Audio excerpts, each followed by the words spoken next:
Hyderabad BHEL టౌన్షిప్లోని Shri అభిషేక లక్ష్మీనరసింహస్వామి సన్నిధిలో త్రయోదశ వార్షిక శ్రీ మహాలక్ష్మి యాగోత్సవాలు ఘనంగా జరుగుతున్నాయి.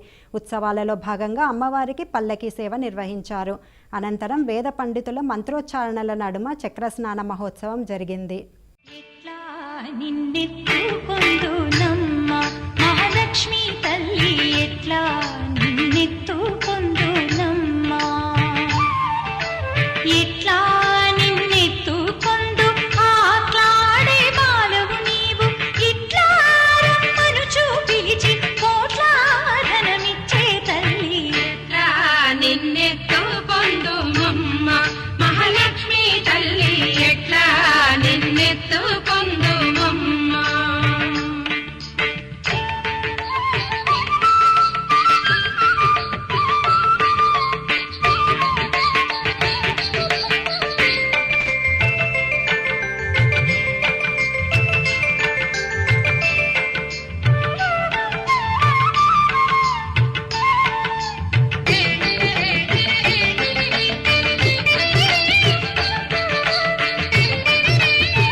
బాలవైతే ఎత్తుకుందు మహాలక్ష్మి తల్లి పసిడి